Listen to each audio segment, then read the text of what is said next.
something really scary happened when I came back full force into competitive play of this game. There's a lot of free actions in this game. A lot. Like, unfathomably large amounts of free actions in this game. And it kind of, at first it kind of spooked me. But in recent years, or recent sets, and two recent sets, they seem to be, creating characters that can stop that.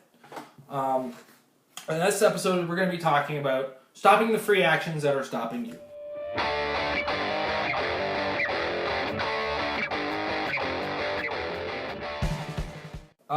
Let's talk about the old guard before we talk about the new guard. There was ways to stop a few specific free actions, but they weren't easy figures to get.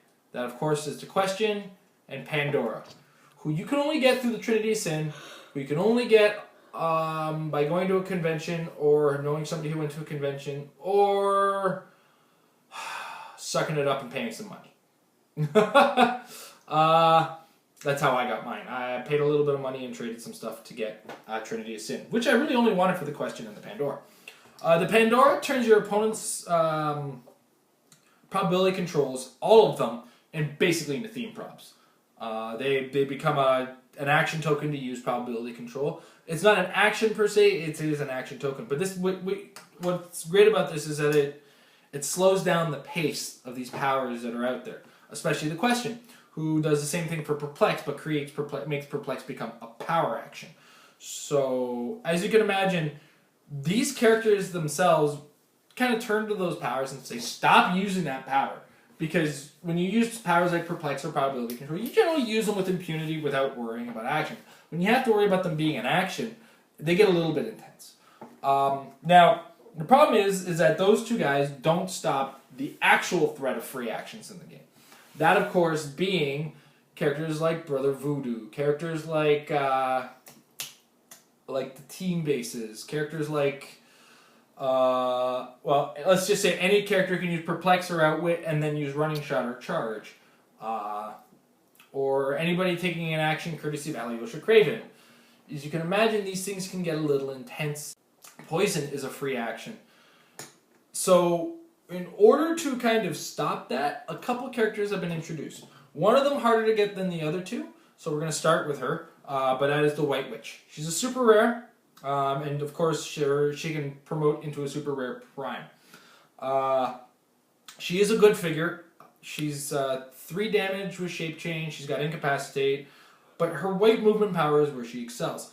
And what that does is it allows her to take either a power action to not allow your opponent to change or modify their stats, or give her a free action to stop your opponent's characters from taking more than one free action in a turn. Now, why that's important is that even in the metagame before the team bases, even in the metagame before the Brother Voodoo himself, that has a lot of connotation. One of the things you got to understand is that when you use a character like White Witch, you start to realize what she can stop. You can, if let's say you've got an opponent who's got a character who can use Poison, and then they use Poison at the beginning of the turn. Well, now they take that Poison at the beginning of the turn, they can't take any other free actions, which would involve, say, a Charge, an Outwit, a Perplex. Any power that lets them do an attack as a free action will be not allowed. So she just kind of puts a hard stop on that. Now, of course, being a character with a certain number of clicks, she's a little bit more vulnerable than something else that I'm going to be talking about today. But we'll get into that in a second. As it stands, White Witch has made herself known in many competitive elements. I've seen her in several ROC tournaments. I saw her place in the top, her on Adam Friedman's team from the first place in Nationals. So she is out there and she's known. And she's not a mystery anymore. Also not a mystery would be the Science Police Officer. These little guys, they do less to stop, but more or less curb and punish your opponent for using a free action after a non-free action. Now, that doesn't seem so bad, but first of all, they don't need line of sight. They need to be within 8 squares of the character taking the free action. And then the stacks, because there's multiple. If you put multiples of them, you're going to see 3 of them pop, pop, pop, pop, do damage in a single figure. At 45 points, that's a very easy task to accomplish.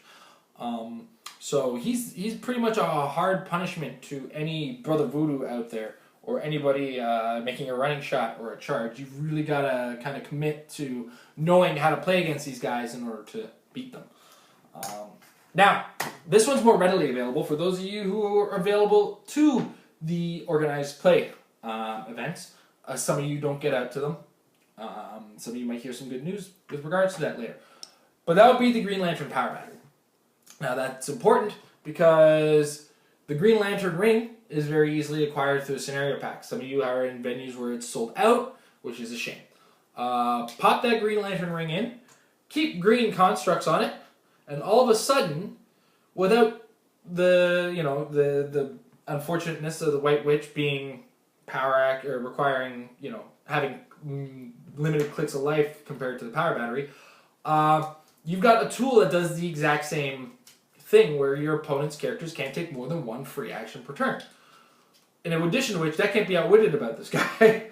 Throw on the fact that he can throw the constructs, which are kind of toolboxy right now. This is still in the middle of month 1 that I'm doing this episode. Month 2 will have a decoy, who I believe just gives shape change. So none of them really stand out as uber awesome, but this costs 2 points. The ring costs 8 points. That's 10 points on your team. So now for 20 points, or even less, 18 points, you now have an effective tool against the free action element of the current metagame. One thing also worth noting, this stops a lot of the funkiness that happens with Split Lip in the Book of Skulls. Specifically, the Book of Skulls will drop a hammer at the beginning of the turn. It's not an action. But then Split Lip allows that character who the hammer's been dropped on to pick up the hammer as a free action. But the Book of Skulls allows that character to make a quake. Now, if the character is in the position to make a quake, they cannot, using either a White Witch or a power battery, cannot pick up the hammer. Furthermore, if you use a science police officer, if they do pick up that, or if they do happen to pick up that hammer after having done something or anything like that, you can punish them further.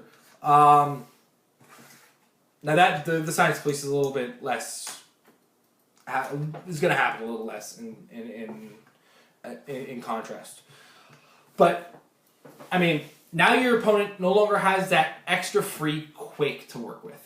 So once that quake is gone, they've got that choice of picking up the hammer. And then once they picked up the hammer, their charge and running shot or whatever that they would have from it is effectively kiboshed. So, as you can imagine, these are the things that stopping free actions from occurring have really made a major effect on the metagame. It's important. It's an important portion now to be aware of that exists. Also to be aware of that you can use it. So that's this week's metagame, stopping the free actions. Next week, something grotesque.